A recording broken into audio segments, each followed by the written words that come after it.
Out of the way. She's just a loader. The jeers cracked sharp across the carrier deck, dismissing her as nothing in the storm of jet wash and steel. Then chaos struck. A massive ammo drum ripped free from its rack, thundering across the slick steel, barreling straight toward a young sailor. No one moved. She did, diving low, sliding hard, boots sparking on wet metal. Her hands slammed the chock into place. The drum shuddered to a halt. In the same breath, she ripped the sailor clear, saving him by inches. Silence. Not for the rescue, but for the flash of bronze and black from her sleeve. A medal from a mission buried, erased, declared impossible. The Admiral's voice cut through the shock. "Where did you get that?" This is Veteran Biker. Comment 1 if you're new, 2 if you've been with us, 3 if you ride with us every week. Like, subscribe, and stay to the end. The carrier deck roared with the constant churn of engines, machinery, and shouted commands, but Lena Ward blended into the noise like she always did, hands gripping the cart loaded with 20mm rounds as she pushed along the yellow-marked path toward the waiting FA-18.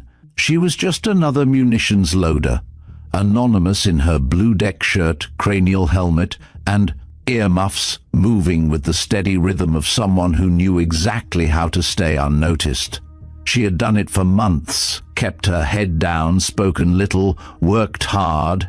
The less attention she drew, the easier it was to forget that her life hadn't always been this simple. Then the gust hit, whipping across the deck with a force that made even the jets rock slightly on their tie-downs. The wind caught her left sleeve, pulling the cuff back just enough to reveal the bronze and black circle stitched inside.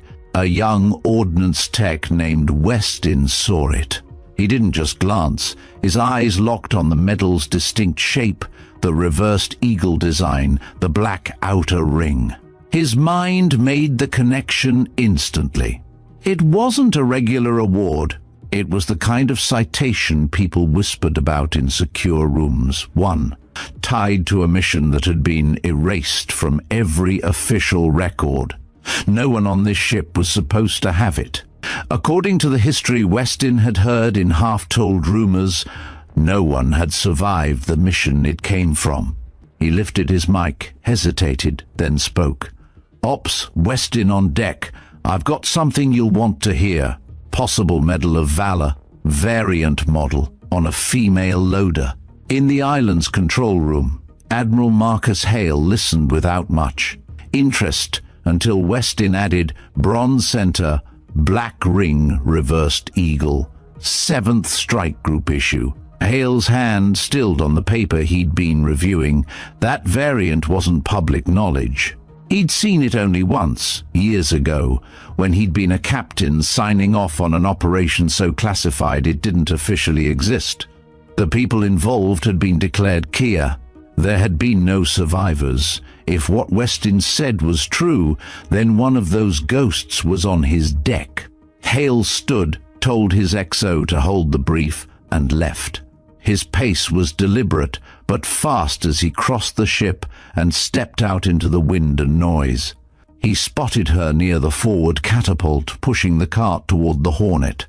The crowd shifted subtly around her, parting just enough for him to close the distance. "Ma'am," he said, voice cutting through the deck's chaos, "hold your position." She stopped, hands resting on the cart's handles, eyes calm but unreadable. "Roll your sleeve up," he ordered. "Sir, I have a delivery to make," she replied evenly. "And I have an order to give. Sleeve, now."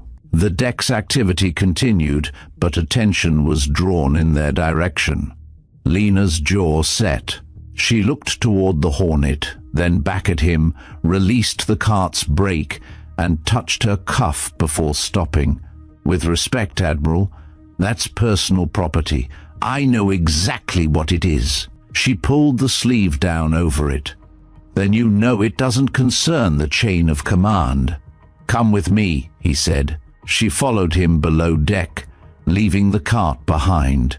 The compartment he led her into was small, a table bolted to the deck in the center.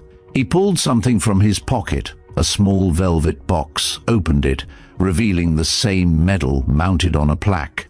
Tell me where you got it. You already know. I want to hear it from you. That's not going to happen. He studied her. The last time I saw one of these, it was given to a widow at a closed casket funeral. Every recipient was Kia.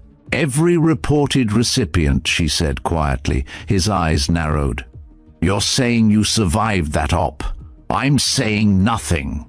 If that's true, you're carrying a secret that could rip open more than one sealed file in DC. Then maybe it's better if we leave it sealed. He tapped the medal. I can't do that without knowing exactly who I've got on my deck.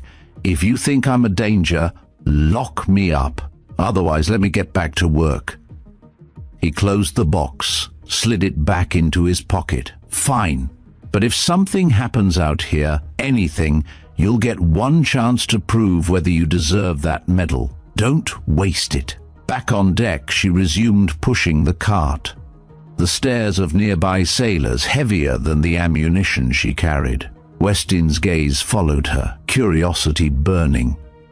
Up on the platform, Hale watched her cross the deck, the wind snapping at his cap. The medal was real. The past was real, and now the clock was ticking toward the moment when both of them would have to act. The day moved on, but the tension from that brief confrontation didn't leave the deck. Hale returned to the island, eyes on the operations board, but his mind stayed on Lena Ward. He'd seen skilled operators hide in plain sight before, but never on his own ship. Never wearing a medal that tied directly to one of the darkest files in his career. He didn't believe in coincidence, not when lives and equipment worth billions were on the line. Down on the deck, Lena kept to her routine, running loads from the weapons elevator to the aircraft lined for the afternoon sortie. She didn't hurry, didn't slow, didn't acknowledge the sideways glances. To anyone else, she looked like the model of focus, but her thoughts were locked on Hale. His voice, his eyes when he said she'd have one chance to prove she deserved that medal. She didn't want that chance to come. That kind of chance meant something had gone very wrong. It came faster than anyone expected. Mid-afternoon, the wind shifted harder across the bow. The weather front that had been tracking parallel to the carrier suddenly changing course. Pilots already in the air were radioing for adjustments to recovery. Windows and the deck crew scrambled to prepare for a faster cycle. Lena was halfway through moving a fresh load of ammunition when the first alarm sounded, short, sharp, urgent. Flight control called down. Inbound supply helo reporting mechanical issues. Unable to stabilize on approach, carrying ordnance in an unsecured rack. Hale was on the deck within minutes, scanning the landing zone as the Seahawk descended. Unevenly, one skid lower than the other, tail rotor straining to keep alignment. The bird touched down harder than it should have. The unsecured rack inside shifting violently. The clatter of steel was followed by the deep, unmistakable thud of a container tipping over. Crew chief's voice came over comms, strained. "We've got a live ammo drum loose in the bay." Hale didn't think. He turned toward the ordnance crew, but Lena was already moving. She crossed the deck in a straight line. No hesitation, no glance at anyone for permission. She ducked into the Seahawk's side bay as the crew chief tried to hold the rack steady. Inside, the drum, almost a meter across, several 100 pounds of high-caliber rounds, was rolling slowly toward the open edge. The helicopter's tilt meant if it rolled out, it would hit the deck and risked detonation from impact. She slid low, bracing her back against the interior frame, catching the drum with her boots first, then hooking her arm around the chock lever. The crew chief shouted for her to get clear, but she ignored it, locking the chock into place with a sharp twist. The metal rang, the drum stopped moving, and she yanked the locking pin through before letting go. Hale was at the hatch when she emerged, sweat streaking the side of her face under the cranial helmet. "You just took a calculated risk," he said. "You calculated right." "I did my job," she replied, stepping past him toward the tie-down crew. But the danger wasn't over. The shift in the helo's cargo had thrown balance off enough that the starboard skid was now digging into the deck's anti-skid surface. The pilot throttled to lift, but the strain groaned through the frame. If they pushed power wrong, they could rip a mount or tip the bird entirely. Hale barked into his radio all clear zones around LZ-1. "Clear it now." Lena didn't wait to be told. She jogged to the nearest signalman, motioned a pullback, then moved to the skid's contact point, checking for any damage that could lock it in place. With her hand signals relayed through the landing crew, the pilot adjusted just enough to free the skid, lifting clean into the hover before pulling away toward maintenance. The deck crew began breathing again. Hale stepped in front of Lena as she turned back toward her ammo cart. "That's twice in one day you've been in the wrong place at the right time," he said. "You sure you're just a loader?" "I'm sure I'm doing my job," she said, voice even. "Jobs don't usually come with instincts like that," he replied, but didn't press further. By the time evening cycle began, word of what had happened was all over the deck. Westin told it twice in the mess before someone else cut in with, "Yeah, and guess who was first inside the Seahawk?" The version spread fast, details getting sharper with each telling until everyone knew about the loader who'd stopped a live drum from rolling over the edge. In the island, Hale reviewed the security footage from the Seahawk Bay. He watched Lena's approach frame by frame, her trajectory, her low slide, the precision of the chock lock. It was the movement of someone who'd done it before, under fire. He leaned back, the grainy image frozen on her, securing the pin, and thought of the after-action report from that mission years ago. He'd read it enough times to know the skill set it described. This wasn't random. He sent a message to his XO, "Get me Ward's full file, all of it." Below decks, Lena stripped off her gear in the crew locker, hung the blue shirt on its hook, and sat on the bench for a moment longer than usual. Her hands were steady, but she could feel the ripples spreading through the ship. Every time she tried to disappear, the world seemed intent on dragging her back into the light. And now the Admiral had eyes on her. She pulled her personal kit from the locker, unzipped the side pocket, and checked the cloth pouch inside. The medal was there, the stitching around the edge worn but strong. She stared at it for a few seconds, then slid it back, zipped the pocket, and shut the locker. On the deck above, Hale was setting the next piece in motion. The request for Ward's dossier moved through channels with a speed that only a flag officer's name could command, but even with priority tags, the digital folder that landed on Hale's screen looked like a blackout poem.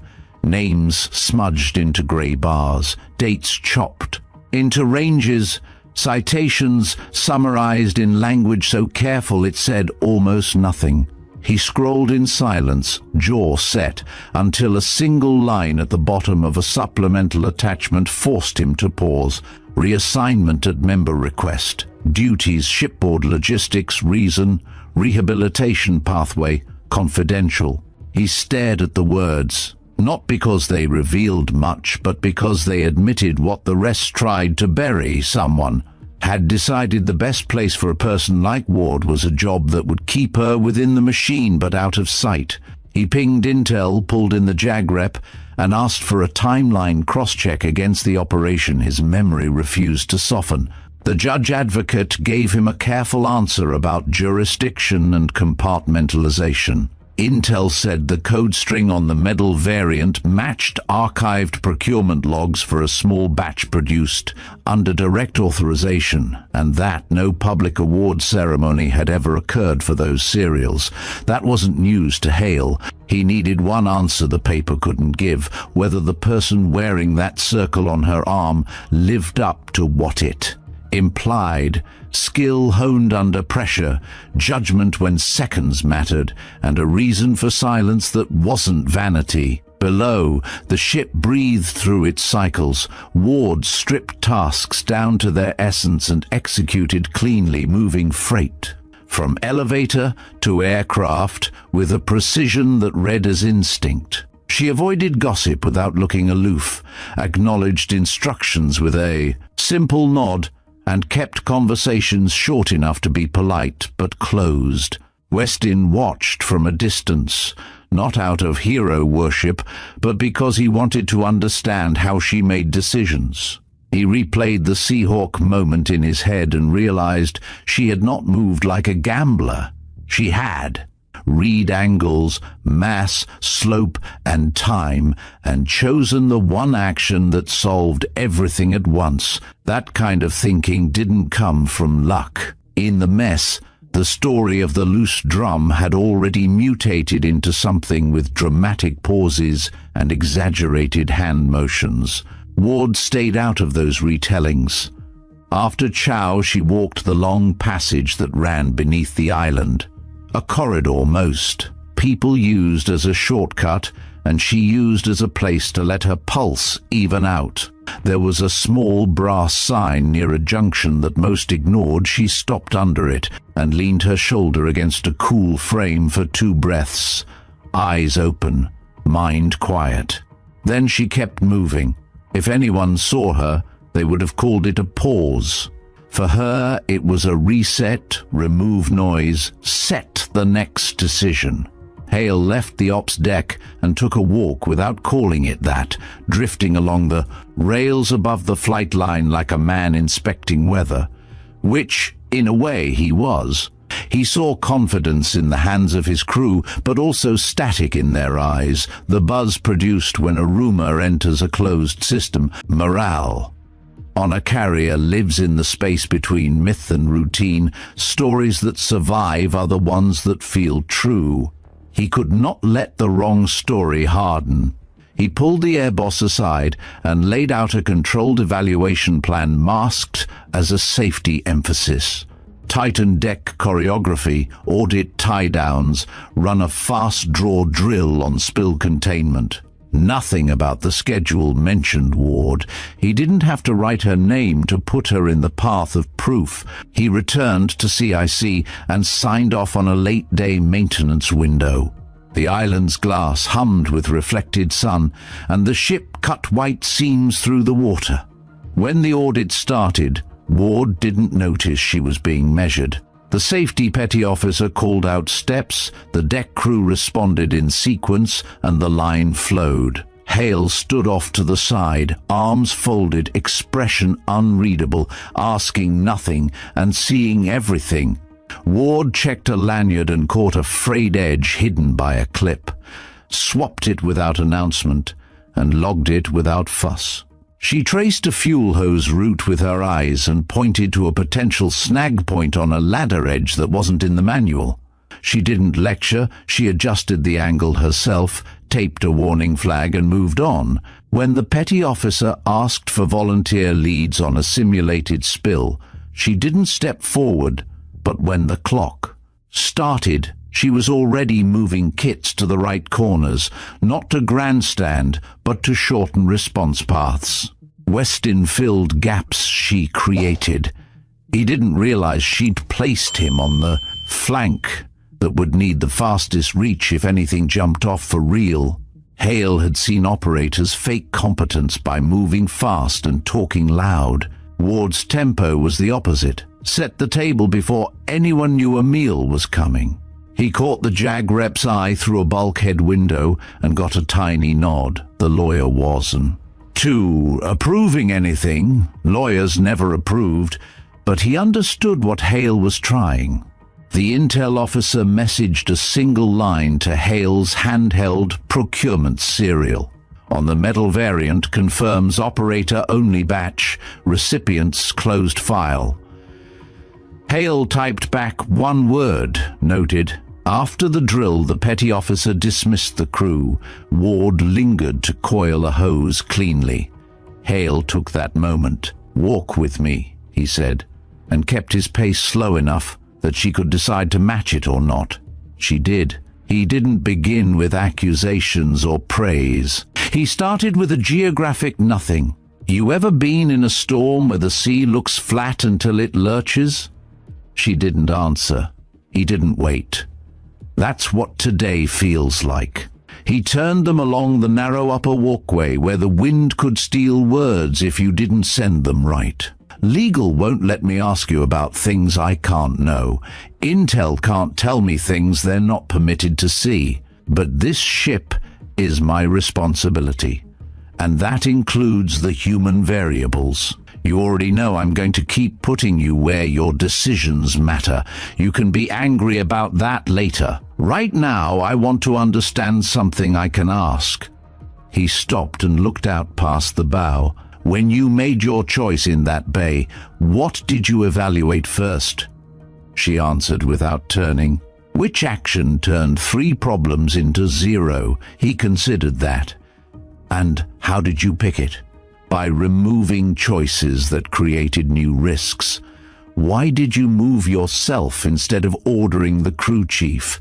Distance and angle. She didn't explain further. He didn't need her to. The math of it sat between them. He nodded once. You have any conditions I should know that affect duty? No. Any debt I should worry about? No. Anyone on this ship who could be leveraged to make you do a stupid thing? No. He exhaled through his nose. All right. He almost said thank you, stopped himself, and changed angles. You requested this billet. She didn't confirm or deny. He didn't push.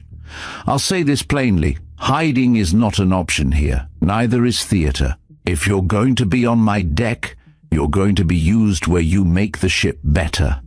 She finally faced him. I'm here to carry my weight. Good, he said, because the ocean doesn't care about our backstories. That night, the ship settled into its nocturnal rhythm. Less noise on the deck, more. In the machinery spaces where crews turned wrenches and ticked through checklists, Hale met with department heads and tailored tomorrow's sequence to factor. In weather, ordnance flow, and training gaps revealed by the audit. No one said Ward's name. They didn't have to. It was under the words. When the meeting broke, Hale remained alone with the hum of electronics. He pulled the velvet box from his pocket and set it on the table, not as a trophy, but as a question. He remembered the day years ago when a man he trusted had slid a similar box across a desk and called it closure.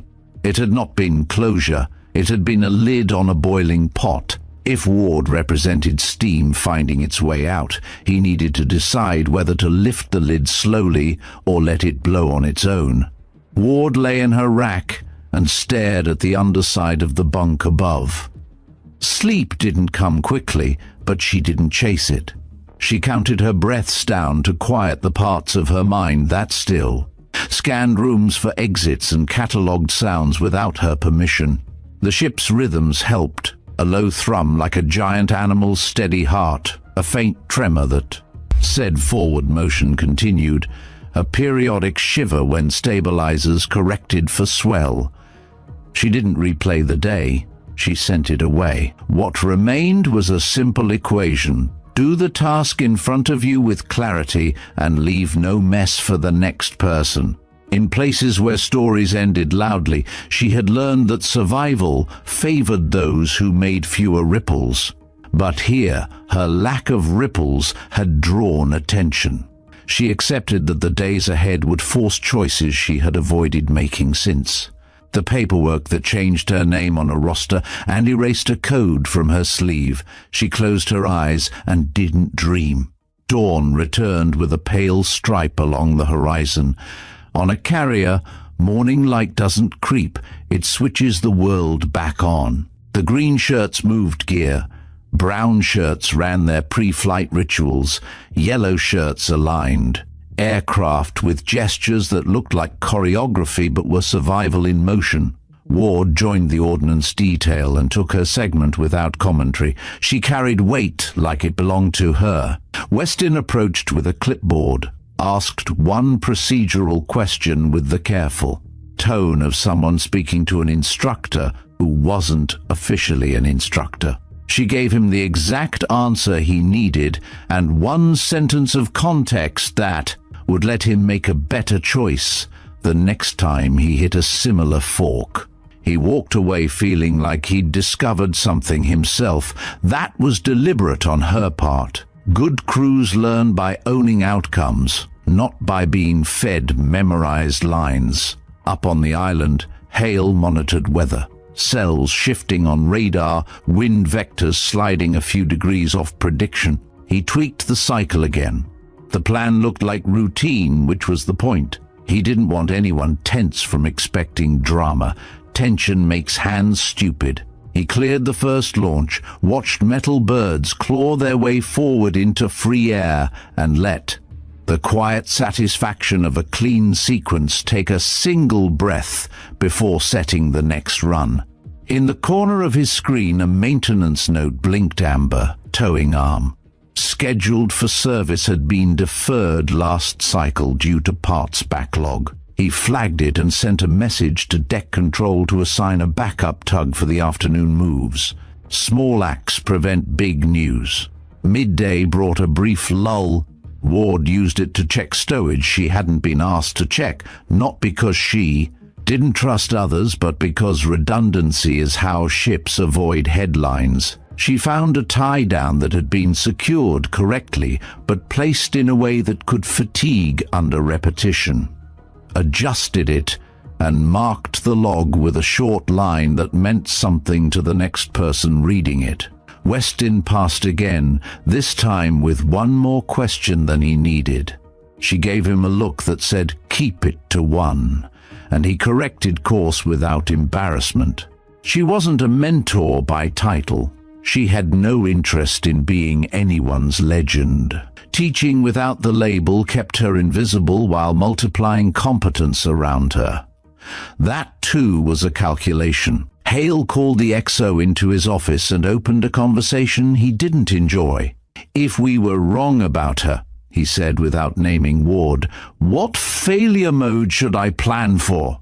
The XO answered with the calm fatalism of a man who understood systems. "If our read is off, it'll show as hesitation at the wrong moment or improvisation that breaks the pattern. But the more likely risk is the crew misreading our posture and creating a cult around the rumor." Hale nodded. "We don't do cults, we do standards.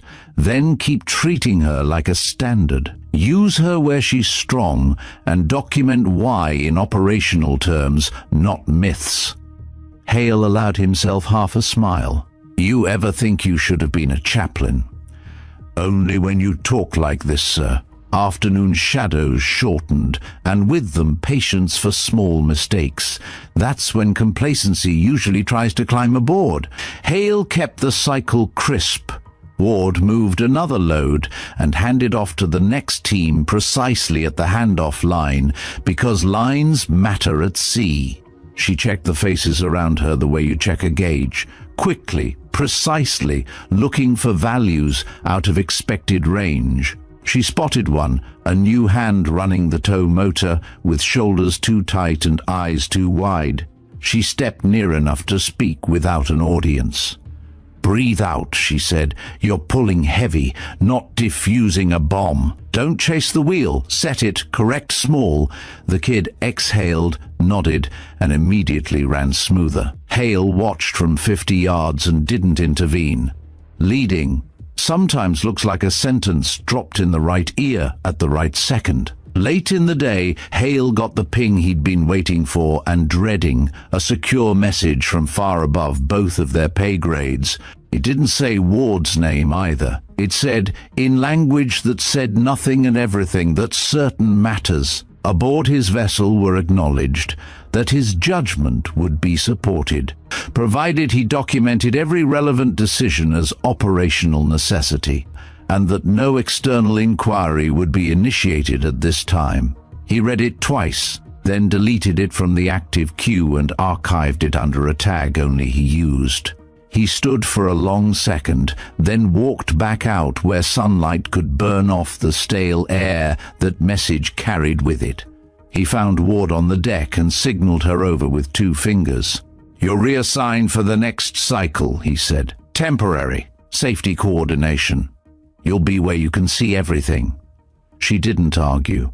She simply asked, "Who's in my old slot?" "Westin," he said. "He'll do fine," she replied. "He'll do fine because you'll be watching the whole line," Hale said, and left her with that. Evening crept in with the kind of calm that makes sailors superstitious. The ship held course, the air softened, and the deck took on that metallic glow it gets when the sun skims low. Ward stood at a vantage where the entire choreography played beneath her. Tractors, crews, aircraft, sliding into place on signals that looked like magic to anyone who didn't know the codes. She didn't think about medals or archives. She mapped contingencies. If that tug stalls there, swing a spare here. If that hose chafes, isolate. That run, if that pilot waves off, clear this lane, stack there, bleed pressure on that capstan. It was like hearing a song and knowing every instrument's part, including where a wrong note would show. She carried those maps without writing them down. Hale watched from the island and felt a tension inside him he hadn't admitted loosen a notch. He would not call what he felt trust. He would call it alignment. The ship's needs and this sailor's behaviors intersected. As the last movements of the cycle began, a petty officer on the far side of the deck signaled a minor corrective tow that should have been uneventful. The backup tug's operator misjudged a radius by inches. It didn't cause a crash. It didn't even scrape paint, but it created a near miss that rippled through 5 other motions and forced 3 crews to pause out of sequence. Nothing broke, no one was hurt, but in those 5 seconds, Ward saw a pattern she didn't like, and Hale saw her see it. She lifted a hand, pointed with 2 fingers, and the petty officer in charge read it. Instantly pause that move, clear a lane, reset the order, run the alternate plan. The deck flowed back into coherence like a river finding its banks again. Hale marked the time, marked the people, marked the decision. He didn't congratulate anyone, he signed the log. When darkness finally took the sky, the ship's lighting shifted to the low tones that keep night vision intact. Ward walked the long passage again, not to think, but to drain whatever adrenaline remained. She passed the small brass sign and didn't stop this time. She didn't need the reset, the day had ended in balance. She returned to her rack and sat for a minute with her feet on the floor, hands resting. On her knees, letting the last of the deck's vibration fade from her bones. Somewhere above, Hale closed his hand around the velvet box, then set it back down and reached instead for the operations schedule for morning. He penciled in one change that would look like a weather adjustment to anyone reading it. To him, it was something else, a subtle relocation of pressure points, a way to position his people so that if the sea decided to throw a fit, or if luck did, they would absorb the hit without shattering. Morning drills began before the horizon fully cleared, the deck a blur of motion that seemed chaotic to the untrained, but was in fact a sequence locked to rhythm and code. Ward was already on the safety coordination post Hale had assigned her, standing where she could watch. The interplay between tractor units, wing walkers, and load crews without being in anyone's way. Her eyes moved constantly, not in a nervous sweep, but in measured arcs, registering. distances, hand signals, and the alignment of moving machines on steel. She didn't speak unless it was to correct something immediately dangerous, and when she did, the correction came in a short, plain sentence aimed directly at the person who needed it. No drama, no audience. Hale watched from the island. He wasn't just checking on her, he was watching the ripple effect. Where she stood, the crew closest to her carried themselves sharper, adjusted to feedback faster. He knew better than to attribute that to mystique. It was simply that she spoke rarely, so when she did, they acted. He filed that observation alongside others, her ability to assess chain reactions before they unfolded, her reluctance to take credit, the way she seemed to avoid eye contact longer than necessary yet never missed a cue in her periphery. Late morning brought a sudden deviation, a last-minute change in aircraft lineup after a maintenance delay pushed one Hornet off schedule and pulled another forward. The swap forced the ordnance load team to reverse their sequence mid-flow. Hale didn't call it a test, but he didn't have to. It was one. Ward tracked the pivot instantly, redirecting a tie-down team to clear the lane before the jet moved forward. She didn't raise her voice, didn't wave her arms. She pointed once, spoke to the lead, and stepped out of the way. The lane cleared before the tow reached it, and the jet slid into position without bumping the next timed movement. Weston was part of the load team that had to adjust, and later, during a break, he passed her in the narrow shade near the island. "That switch could have gone ugly," he said. She didn't look at him when she answered, only if someone froze. He hesitated, then asked, "How do you know where to clear first?" She kept her tone flat, because that was the thing that would stop everything else. Then she walked away. Midday heat pressed down on the deck, the sun flattening shadows until there was nowhere to hide from it.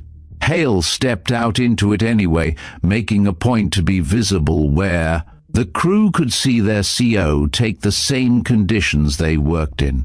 He moved along the catwalk and spoke briefly with the air boss about timing on the next launch.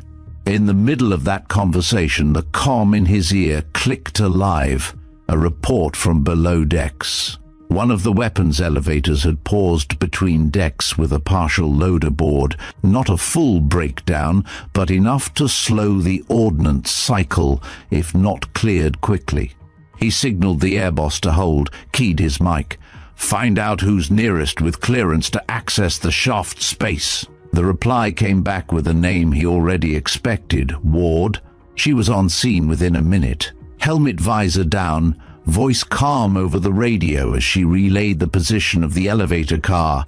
She didn't guess at causes. She confirmed each safety interlock was engaged. Then directed the mechanical techs to release the jam on the guide rail. It took 6 minutes, but when the elevator resumed travel, it did so under control, with no load shift and no delay to the next flight's prep. From the island, Hale noted the time and outcome, then turned to the air boss. "That's the 3rd time she's been at the choke point before anyone else." The air boss didn't answer directly. She doesn't seem to get in the way. Hale left it there. By late afternoon, the tempo increased again. One by one, jets roared off the bow, their afterburners flattening the air and rattling bolts in the railings. On the deck, timing narrowed to seconds. Ward held her station, scanning for anything that could force a pause. She caught it in the corner of her eye. A signal flag tied to a hose line was flapping harder than it should in the slipstream from an idling engine. That could mean a loose fitting, and a loose fitting meant the chance of a spill exactly where no one wanted one. She cut across the lane, crouched, checked the connection, and tightened it before the signalman even turned to look. By the time she straightened, the next move in the sequence was already in motion. Hale saw the correction and made a note he didn't intend to share. It wasn't just that she'd fixed it, it was that she'd done it without breaking. Flow, without creating a ripple that would make the crew tense. That was harder to teach than any technical skill. The last launch of the day approached, the sun dragging low across the sea and throwing glare off the deck plates. A Hornet was in position at the catapult when an alert came over the net. Minor. Hydraulic fluctuation in the tow tractor that had just cleared the lane. It wasn't in the Hornet's path, but the tractor was stopped at an angle that pinched space for the next tow. The obvious fix was to move it fast. The better fix was to move it without bumping the next two steps in sequence. Ward stepped toward the tractor, waved the operator to hold, then gestured for a second tug. To hook in from the opposite side and pull the machine straight before moving it forward. It took an extra 30 seconds, but the rest of the launch cycle stayed on time. When the final aircraft cleared the deck, the crew exhaled collectively. Hale stayed on the island until the last tie-down was secured, then came down the ladder and crossed to where Ward was checking her log sheet. "Good work," he said. She didn't respond with thanks, she simply said, "Deck stayed clean." He gave her a short nod and walked on. That night, the ship settled into its hum again. In his cabin, Hale reviewed the day's operational notes. Each incident on its own was small: an adjusted tow, a tightened fitting, an elevator restart.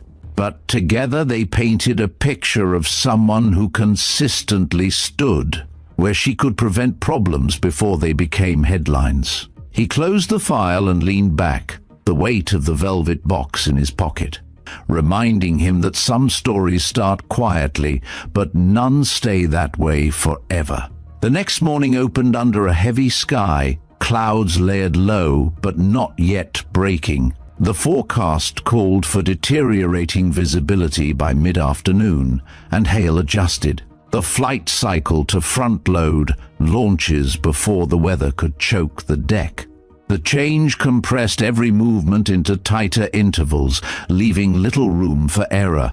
Ward took her post on safety coordination without being told, scanning the lanes as crews hustled to meet the new tempo. The first launch block went clean. Aircraft moved out, tow tractors cleared on time, and ordnance handoffs landed exactly on the tick. But between the second and third launches, a warning flag appeared in the form of a maintenance call. One of the auxiliary power units on a forward-positioned Hornet was showing intermittent output. It wasn't a hard abort, but it demanded attention before launch. The fix meant holding the jet on the catapult while a tech crew ran diagnostics. That stall threatened to back up the entire queue. Ward saw it developing before the deck boss called it out. She moved toward the hold point, positioned herself at the margin where the stalled jet and the incoming tow lane met, and flagged the lead tractor to slow its approach. That small adjustment created a breathing space for the tech team to work without pressure from the next aircraft in line. She then redirected a refuel team to use the delay window to top off a neighboring jet that would have otherwise waited until later in the cycle. By the time the Apu check cleared, the deck had absorbed the delay without losing rhythm. From the island, Hale marked the sequence. It was the kind of mid-game decision that didn't show in a logbook but mattered to the overall score. The weather front arrived faster than predicted. Wind shifted sharply off the bow, visibility dipped, and a fine mist began to slick the deck's surface. Crews adjusted footwear, signals grew sharper to cut through the haze. Hale had already cut the later cycle, leaving only a narrow window to recover. The current sorties and secure the deck before the weather shut them in. Recovery operations began, with 3 Hornets returning in quick succession. The first 2 trapped without issue, but the third caught a slightly late wire, stopping harder than usual. It rolled clear, but the cable recoil spat a fine spray of hydraulic fluid onto the deck near the foul line. In good weather, It would be an easy cleanup between cycles. In deteriorating conditions, it was a hazard that could throw the next landing off by a few seconds, enough to matter. Ward didn't wait for the order. She grabbed a cleanup kit from the ready station, handed a secondary to a deckhand, and split the job. She covered the main slick while the deckhand worked the overspray. The line was clear again before the next inbound signaled the groove. Hale's eyes tracked her from the island. Every time conditions tightened, she stepped into the seam and closed it. Not loudly, not with flourish, just enough to keep the machine turning. By the time the last aircraft was secured, rain was tapping a steady rhythm on the deck plates. Hale called the day's operations early, citing safety, and ordered all non-essential movement below. Ward returned gear to storage and began a slow walk back along the emptying lanes, scanning for anything left unsecured. She found a loose tie on a hose drum and fixed it without mentioning it. Below deck, the mess was louder than usual, crew burning off the day's compressed adrenaline. Weston dropped into a seat across from her with a tray in hand. "They say you've got radar in your head," he said, half a joke, half a question. She didn't look up from her plate. "They're wrong. I just keep my eyes open." He grinned. "That's what radar is." She didn't reply. Up in his cabin, Hale went through the daily reports. The pattern was clear: small actions with large effects, decisions that preempted problems before they grew teeth. He closed the folder and set it aside, reaching instead for the secured comm line. When the voice on the other end answered, he kept it short. "She's exactly what the medal says she is." The pause before the reply was long enough to confirm the other party understood. "Then you know what that means," the voice said. "I do," Hale answered and ended the call. The storm held the carrier in its grip through the night, the sea thudding against the hull in slow, heavy pulses. By morning, the worst of the rain had passed, but the deck was still slick, and a crosswind angled across the bow hard enough to tug at every loose flap of fabric.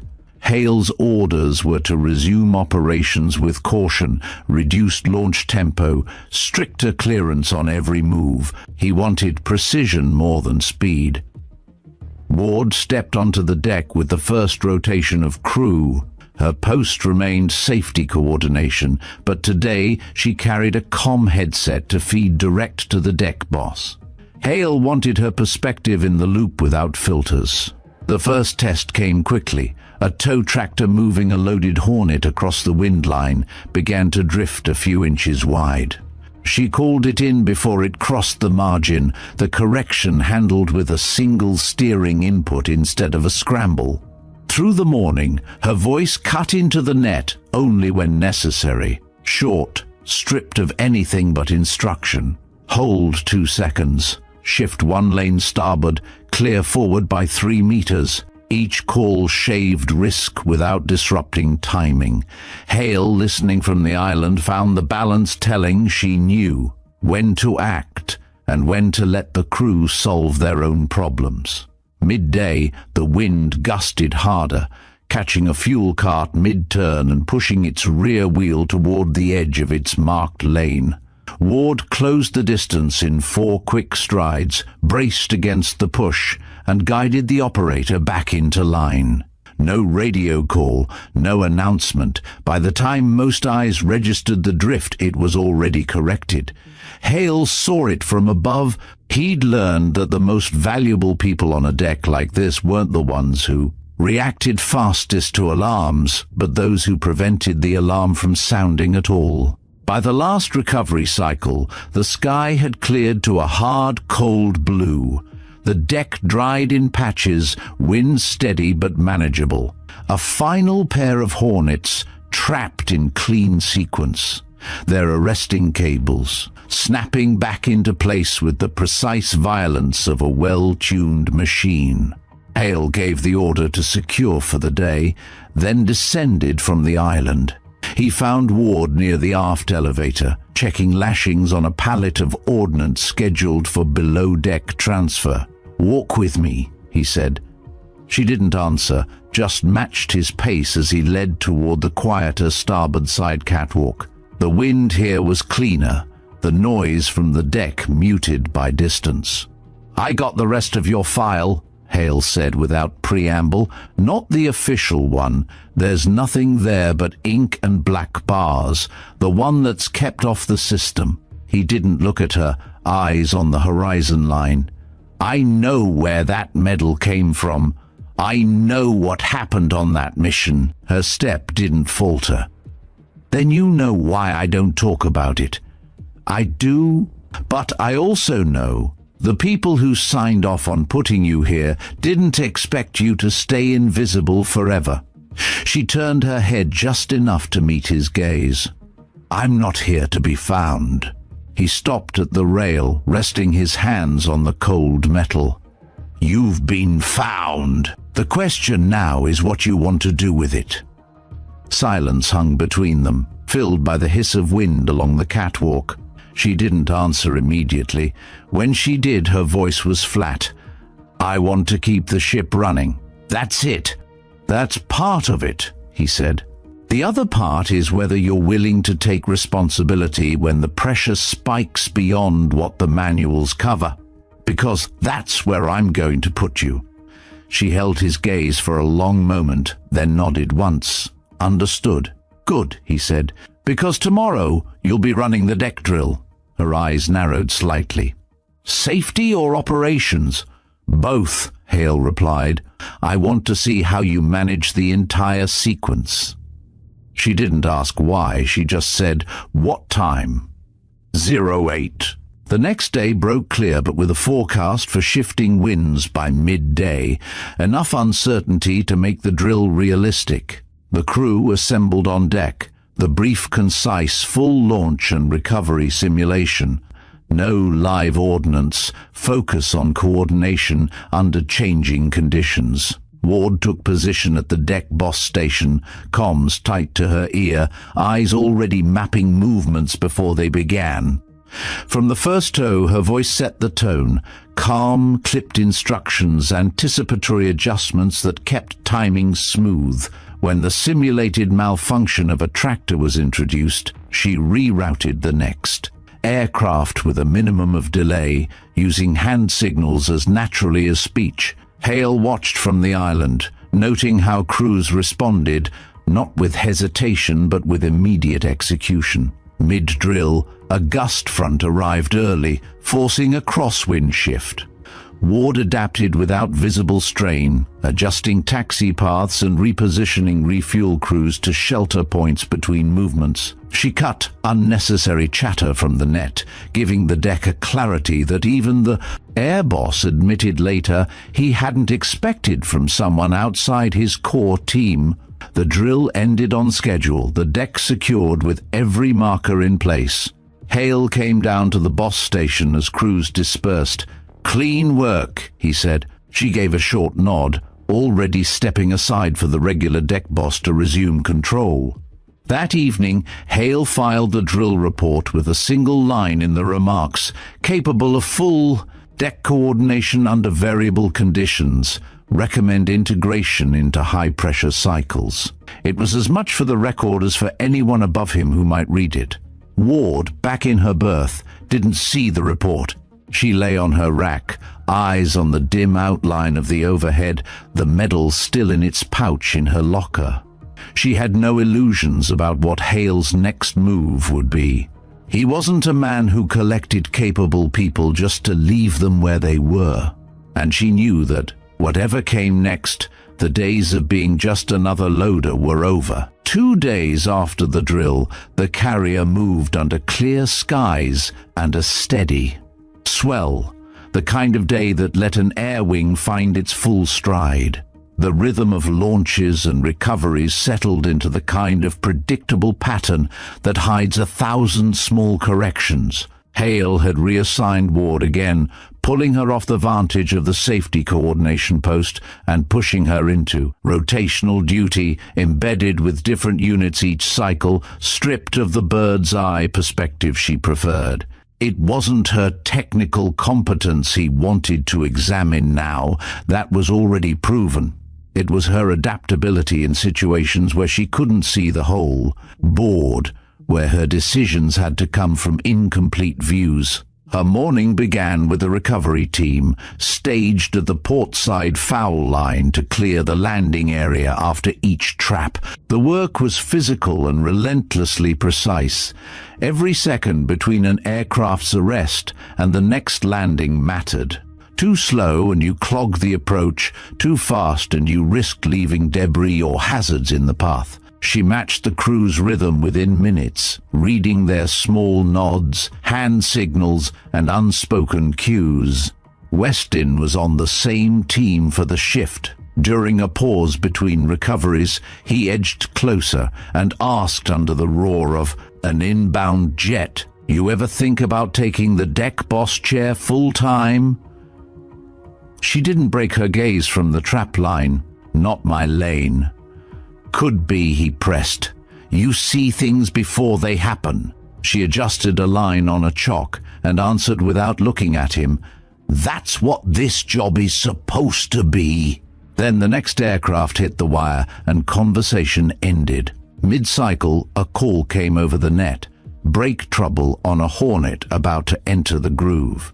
Emergency protocol surged into place, arresting gear armed, crash crew deployed, medics staged. While others reacted to the specific threat, Ward moved laterally down the foul line, scanning for any unsecured equipment, unlatched panels, or stray personnel that could complicate the recovery. By the time the jet's tailhook snagged the cable and shuddered to a stop, the approach zone was cleaner than it had been all day. The arresting crew did their job, but the risk of secondary hazards had been cut in half without any formal tasking. From the island, Hale watched the sequence unfold and logged it mentally. He'd seen enough to know she wasn't chasing events. She was shaping the ground they happened on.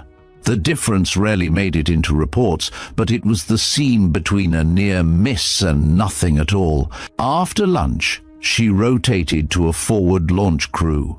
Here the tempo was sharper. Jets moved nose to tail toward the catapults.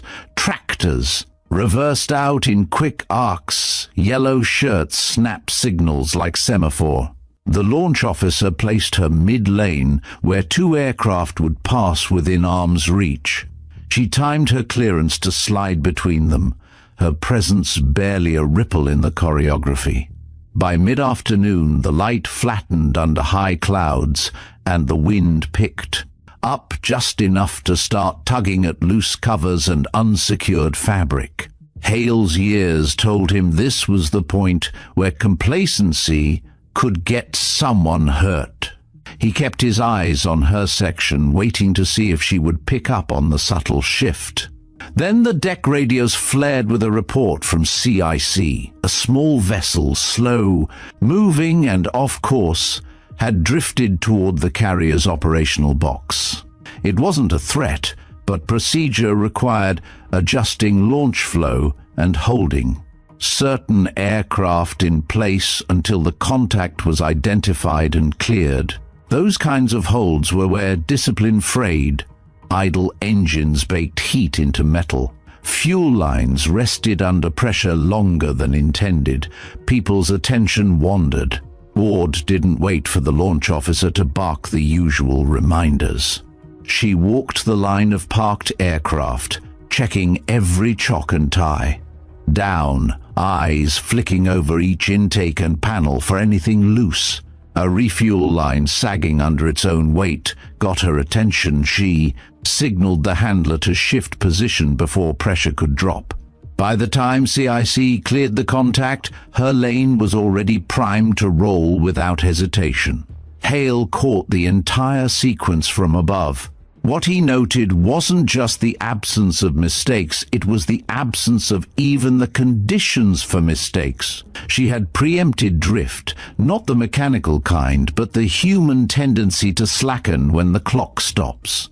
When flight ops wound down, he called her to his cabin. The hatch closed behind her, and he didn't offer a chair. "Your name's moving outside this ship," he said. "Not just through rumor, through channels. People are asking if I'll vouch for you." He studied her face. "I can. The question is if you want me to," she answered without hesitation. "If you do, I get pulled." "That's not why I'm here." "That's not certain," he said, though they both knew the odds. "But the choice isn't entirely yours anymore." "I'm not chasing that choice," she replied. He leaned on the edge of the desk. "Then you should know.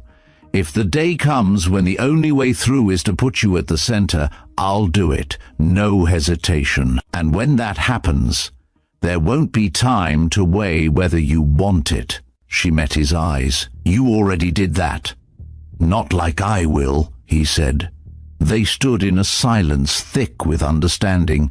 She left without another word, and the latch clicked shut behind her. Hale stared at the spot she'd just occupied, knowing containment was a temporary illusion. On the mess deck later, Westin relayed the vessel contact's story to a knot of crew, painting her checks as instinct bordering on second sight. She ignored the chatter, but she heard it. She'd lived long enough to know how stories mutate when passed from one mouth to another. The details didn't matter. What mattered was that attention was no longer something she could turn off at will. That night, the wind freshened again, carrying the faint scent of a new front building somewhere beyond the radar horizon. The carrier cut through dark water, lights shielded, crew moving through the habits that marked the hours between shifts. In her rack, Ward lay awake, aware that quiet on a warship was never a constant. It was just the breath before something asked for more than anyone wanted to give. The day began without drama, which, on a carrier, always felt like a dare.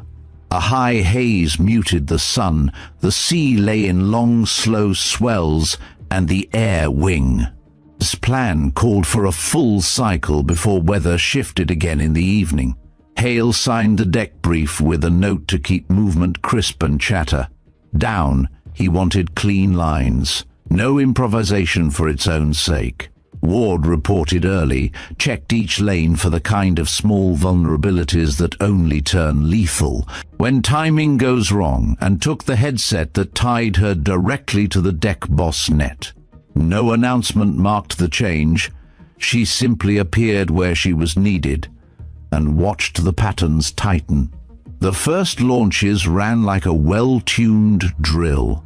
Tugs traced their arcs, wing walkers guided aircraft with economy. Load crews handed off at the exact marks. A minor pause in a refuel lane threatened to ripple outward, but she trimmed it before it grew teeth, shifting one unit too. Meters pulling slack out of a kinked hose, rolling the sequence back into harmony before the airboss even glanced down. Hale from the island noted the correction and moved his attention to weather. A pressure line was stalking the horizon, slow but intentional. He adjusted recovery slots to land the outbound flights before the edge of that line hit. Mid-morning, an alert slid across the ops display. A destroyer escort had relayed a drone track heading toward the group's airspace from a fishing corridor that sometimes doubled as a smuggler's lane. Rules of engagement were clear, procedures practiced, but the timing was poor. The deck was still hot, and any diversion would force a reschedule that would leave aircraft idling on metal while crews worked around a moving target. Hale broke down the problem into pieces: keep the launch stream stable, preserve recovery, windows and position response assets without loading the deck with uncertainty. He told CIC to vector a patrol element to sniff the track while the ship maintained course, then keyed his mic to the deck boss. Expect a hold on Cat 2 in 10. Keep lanes elastic. Ward heard it the moment he transmitted. Elastic meant ready to bend without breaking. She walked the catapult line, checked stops, confirmed chocks, and spoke to the launch officer in a tone that communicated confidence, not alarm. When the hold hit, she held back the second tow, 3 steps short of its mark. used the pause to swap a crewman showing early signs of tunnel vision, and returned the lane to ready status like a spring-loaded but under control. Nothing about her posture suggested stress. Everything about her sequencing said she anticipated pressure and was already shaping it. CIC's contact resolved into a false lead, a commercial quadrotor rig lashed. To a fishing boat's mast, a rigged antenna reading like something it wasn't. Patrol checked, confirmed, waved off. The ship never altered course. Hale logged the interference, exhaled once, and returned to the more prosaic business of moving aircraft and people through a finite space without allowing the wave of a near problem to topple the dominoes. He stole a glance at Ward. She was already somewhere else, forward, aligning a toe against an unexpected gust pattern that had started curling across the bow as the haze thickened. By early afternoon, the sky shifted toward pewter, light, flattening enough to erase shadow cues crews like to use when judging distance. This is where habits mattered most. She altered her scan, relying on known reference points rather than visual contrast, and tightened voice cues on the net. Fewer syllables, exact nouns, zero embroidery.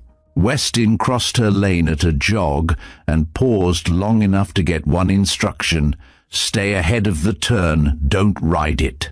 He nodded, corrected his arc, and disappeared back into the flow. A warning lamp flickered to life along the aft weapons elevator panel. The car had moved to the initial position and stopped a fraction off level, enough to threaten a snag if a load rolled through. She reached the hatch, checked the interlocks, and told the mech to cycle the safety pin sequence before any attempt to nudge. It took a minute longer than a brute force shove would have, but when the platform moved, it did. So in perfect alignment, and a pallet of ammunition crossed the threshold without a bump. Seconds matter, so do systems. She chose systems. The second launch of the afternoon brought the first real break.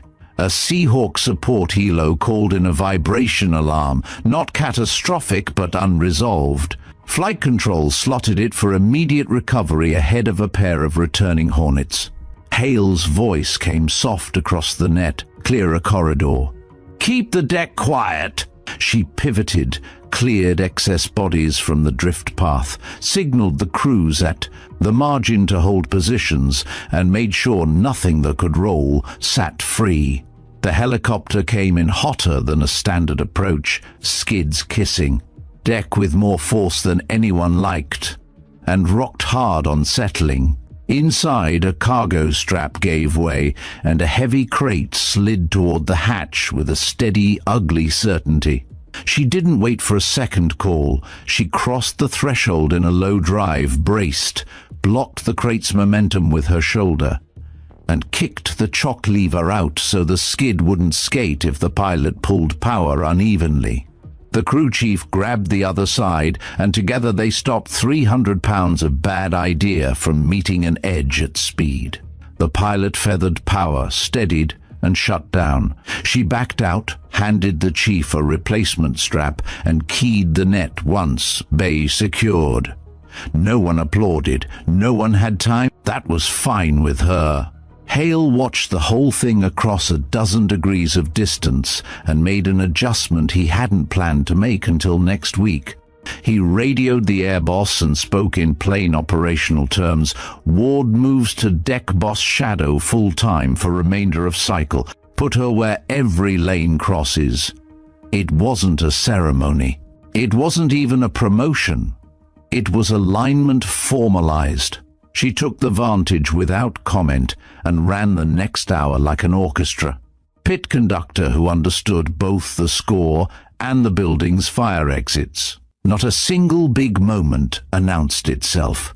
Only a chain of small ones that could have grown teeth if neglected. She aimed attention exactly where it needed to go, then took it away before it became a crutch. The crew responded not with awe, but with efficiency, which is the only compliment that matters in a space this unforgiving. Late afternoon, the weather line finally arrived. The first drops hit like static. Then the rain built until it stitched the deck with 1,000 thin needles. Signals turned sharper to beat the opacity. Wheels slipped if a hand got lazy. And the wind began to walk equipment sideways when it could find purchase. Hale called a tempo reduction without shutting down and reassigned recovery slots to land the last birds before conditions went from unpleasant to unworkable. Everyone understood the stakes: finish without incident or spend a night untangling preventable mess. The first inbound of the last pair trapped clean. The second called an issue on final, a minor warning that could be ignored if the pilot was willing to ride it. He made the right choice to call it out. That meant the deck would need extra seconds to absorb variability. She prepped the line, cleared the foul zone, and set the crash crew where they could spring without blocking an exit route. The Hornet came in shallow, hook low, caught late, and stopped in a shorter distance than the book liked. It was safe. It was also a reminder that every number you ever memorized could turn elastic when machines and humans met bad weather. Then a thing happened manuals get right in theory and crews dread in real life. The arresting cable recoiled, hit a deck cleat at an odd angle, and spat metal shards across a narrow segment of steel. Not many, not large, but sharp enough to turn a boot slide into a fall if someone planted wrong. She moved faster than any alert, split the cleanup team into 2 vectors so the path cleared in half the time, and had the area marked before the next motion order came down. No one fell, no one even stumbled. Up above, Hale crossed one item off a mental list he hadn't voiced. Would she keep tempo when the usual problem solved itself into a new one? Answer, yes. With the deck finally secure and aircraft chock tight, he stepped down from the island and walked the long path toward the center line. Rain found its way under his collar. He didn't care. He stopped within earshot and said the only words that mattered. Crew, eyes on. Heads turned without anyone making a show of it. He didn't raise his voice. This ship runs on standards, not stories. Today we watched someone uphold those standards in every lane she touched. That's what I expect from all of you. Petty Officer Ward, front. She stepped forward because refusing would have been theater. He continued, steady. Effective immediately, Ward is assigned to deck coordination under my authority. Her instructions carry weight equal to the deck boss when issued in service of safety and flow. You'll treat them as such. We are done with whispers. We are doing work. He didn't mention medals. He didn't need to. He nodded once, and the crew went back to moving the world. Night came in with the rain, a dense grey that made the ship feel smaller while the ocean around it grew endless. In his cabin, Hale opened the secure drawer and set the velvet-lined box on the desk. He stared at it without touching it, then closed it again and slipped it into a side compartment. The symbol mattered less than the pattern he had catalogued over days. Action at. The point of friction, judgment under compression, zero appetite for spectacle. He wrote a short message to a distribution list that would never appear. On any printed roster, Ward integrated into deck coordination. Performance warrants retention. Recommend no extraction at this time. Operational necessity remains highest value. He sent it and accepted what it implied. That the quiet would not last forever, but he had bought the ship another span of days where choices would be made from the deck, not from a room without windows. She did not know about the message. She didn't need to. After a quick shower and a change into dry clothes, she made a slow circuit through passages that smelled of salt and oil and hot metal. She checked in on Weston's section, offered one sentence that would help. Him shave a second off a line movement tomorrow, and kept walking. At her locker, she unzipped the side pouch and took the medal out just long enough to feel its weight. It was heavier than it looked, not because of the metal, but because of what it bound to her. She slid it back into the cloth, sealed the zipper, and shut the door. Sleep did not arrive immediately. She didn't chase it. She lay still, counted breaths, and let the ship's heartbeat fold over her. When rest came, it came like a switch being thrown, not because peace had been earned, but because the body agreed to stop arguing with the day. At dawn, the storm eased, and a new light polished the steel until it reflected the sky's pale blue. Crews stepped back into roles that never truly stop. She took her place at the crossing of lanes where everything can go wrong and will if attention drifts. People greeted her not with salutes they weren't authorized to give, but with head tilts that acknowledged function. That was exactly how she liked it. Hale stood on the island and let himself experience something close to relief. He had not solved the part of this that lived off his ship in rooms where stories are written about people as if they were pieces on a board. But he had solved the part that mattered today. Who could be trusted with the seconds that decide whether a machine moves cleanly or a life ends faster than a hand can reach? He would fight the other fight when it arrived. For now, his ship moved under a sky that had forgiven the previous day's weather, and his deck contained the person who made it less likely to bleed. Later that morning, a young sailor approached her with a question he had rehearsed. He asked it badly. She answered well, not because she owed him mentorship, but because it cost her nothing to place a brick where a wall needed support. He walked away taller by a half-inch no ruler could measure. The crew around him watched the exchange and read the lesson without anyone spelling it out. Competence is contagious when distributed in plain language. Near noon, the air boss stepped beside her and offered a sentence most people never heard from him.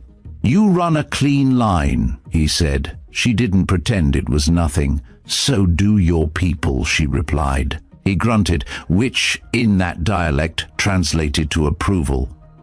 The day passed without headlines.